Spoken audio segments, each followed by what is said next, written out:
God is moving miraculously. God is working in the church. Amen. Praise the Lord. And we are so much blessed that we are here. And I just want to give you a report to update you with as far as what the Lord is doing in the church from Monday to Sunday. And if you could just see, iikot natin ang ating mga paningin. Talagang ibang mga tao, talagang people are coming across in the church. Amen. Remembering one of our primary leaders in the church na dumalaw ng Thursday, biglang dumalaw lang, sumaglit lang ng Thursday, binibigyan siya ng yellow form. Kasi yung mga tao ng Thursday, hindi na siya kakilala. Are you there? And so it's for Friday. Our Friday church is growing. Our Thursday is growing. We have 2 services during Thursday. And Wednesday, Bible study. And Tuesday, and Monday, we have Bible study. And our Saturday, talagang ang dating ng mga tao, talagang God is moving. Amen. It's now the time we're in. Sabi nga kanina dun sa ating first song na inawit, do you know the power of the Lord? Alam ba niyo kung where the power of the Lord is?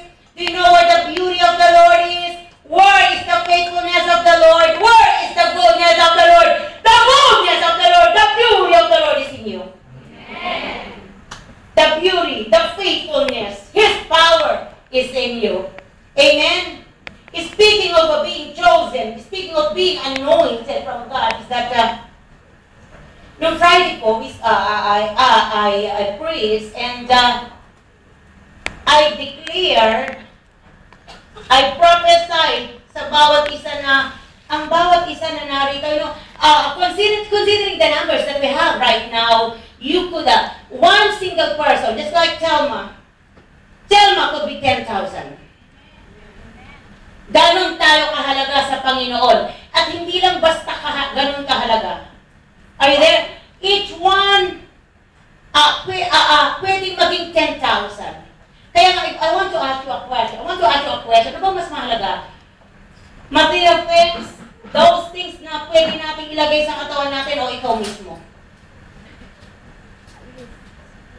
Ano mas mahalaga sa Panginoon? Yung mga bagay-bagay na nakikita natin nagpapaganda ng paligid, yung mga bagay-bagay na sabi kong pwede natin isabi, ano mas mahalaga? Yung beauty ng the world o ikaw? Ikaw, you are the most beautiful person and you are the most treasured possession of God. Amen? Shall we open up our Bible in the book of Matthew 6:25? Praise the Lord. Sino rito na in spite of sa maraming mga dinaanang problema, maraming mga dinaanang storm sa buhay, they could still stand strong, alive, kicking and alert. Amen? In Matthew 6:25, what does it say there? Praise the Lord. Matthew 6:25. Therefore I tell you, do not worry about what you will eat or drink, or about your body, what you will wear. Hindi ba't mas mahalaga ang buhay kaysa sa pagkain? Kaysa sa katawan? Di ba't mas mahalaga ang buhay kaysa sa damit? Anong mas mahalaga? Ikaw o yung damit na suot mo? Anong mas mahalaga? Ikaw o yung mga ginto sa paligid? Rarapidohin ko Sa heaven, walang sasakyan doon. Sa heaven, wala kang makikita H&M doon, wala kang makikita Market Expensive doon, wala kang makikita Gap doon, wala kang makikita sa heaven. Alam niyo ba kung sino lang ang hinihintay ng heaven? Ikaw, napakahalaga mo. Mas mahalaga ang buhay kesa sa damit, mas mahalaga ang buhay kesa sa pagkain. Are you with me, people of God? Now the things I want to point it out to you. We are the treasures. Amen. Tayo ang kayamanan.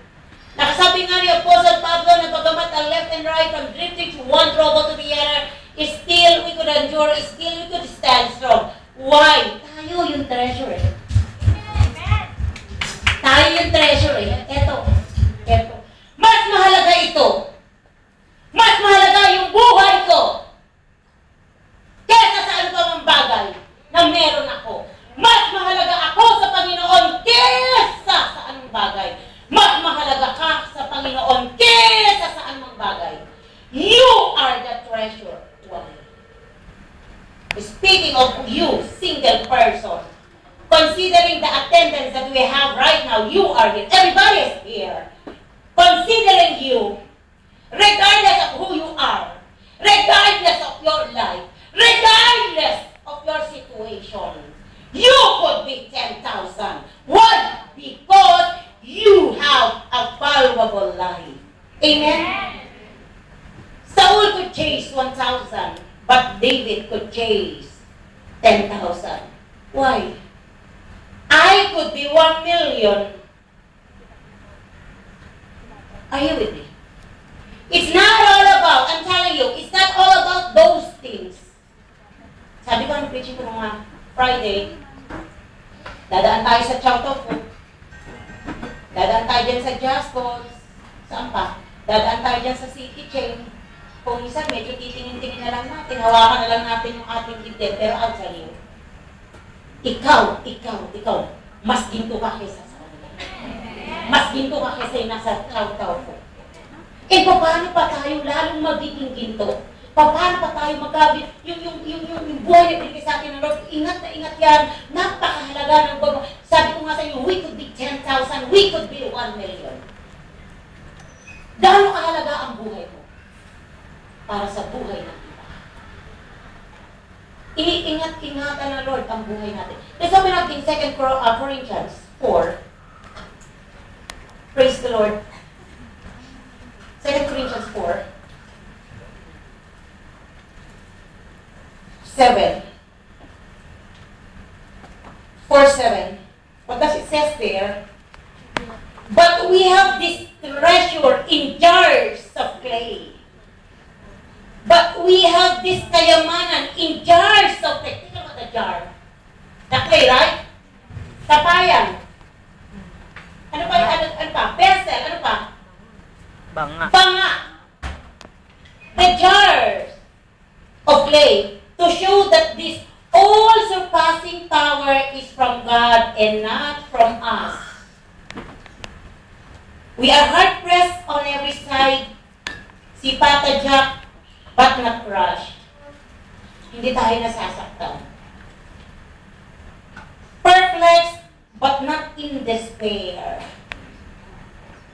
You know what? Considering Jesus Christ, nung binalik-balikan niya yung mga disciples niya natutulog, nung time na is about to be, nung panahon na yung kanyang mga betrayers, no? Ay kukunin na talagang is having an agony in the heart already. Isang bagay lang, no? Speaking of despair, God is very much despair. Jesus is very much despair, but not distress. Magkaiba yun eh. Nasasaktan, pero hindi tayo distressed. Are you with me? Alright? Despair, persecuted, but not abandoned. Are you with me? Struck down, but not destroyed. Why? In spite of from drifting to one persecution, different kinds of problems, turmoils, whatever it is, uncountable problems, but we are not crushed because we have this treasure in jars of clay. You know what is the treasure?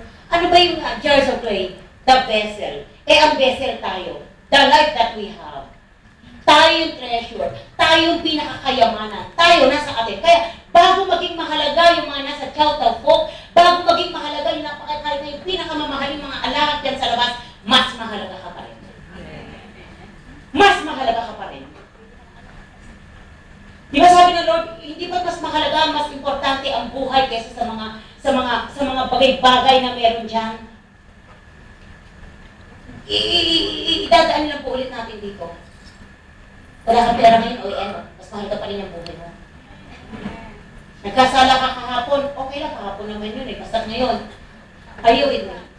At makasalanan ka kahapon, at kahit ngayon, ipirepent, okay lang. Are you with me? Mas mahal ka pa rin.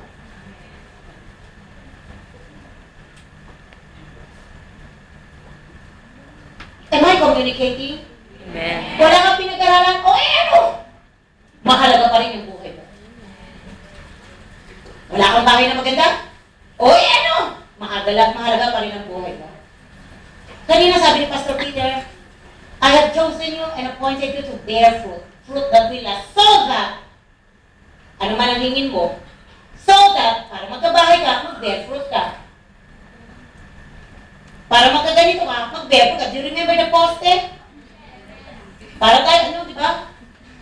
You are appointed, you are chosen to bear fruit so that, ano man ang hingin mo, kung ano man ang hihingin mo, ibibigay ng Lord. Lahat ibibigay niya, nahihingin mo. But, may so that, only until after that you bear fruit. Ganun kahalaga ang buhay natin sa Panginoon. Kaya napakahalaga ng buhay natin sa Panginoon is that He wants us to multiply. Mas mahalaga ang buhay natin. Yung buhay natin na pwede natin i-share sa ibang tao. Yung buhay natin na pwedeng makita ng ibang tao na kung saan you could be 10,000. You have a single life, but if you are gonna be using your very life, the very treasured possession of God for the sake of other people, you could be 10,000. In souls, in numbers. Kaya nga kung papahalaga lang natin yung buhay natin sa oras na ito, pwede tayo maging 10,000. Yung iba dito, 3 na sila. Yung iba, 4 na sila. 4 na yung nakasunod. Mamaya lang yung 4 na yan, magiging 8. Kaya nga sinasabi ko, pwedeng maging 10,000. Kaya ganun na lang kahalaga ang buhay ng bawat isa. Kasi ang gusto ng Lord, maging mabunga yung buhay natin may impact. Let's go to Mark 6 still. Alam mo dito sa Mark 6 na ito, itong Mark 6 na panalo talaga tayo. Praise the Lord. Dito walang talo. Panalo tayo dito sa Mark 6 na to. Praise the Lord.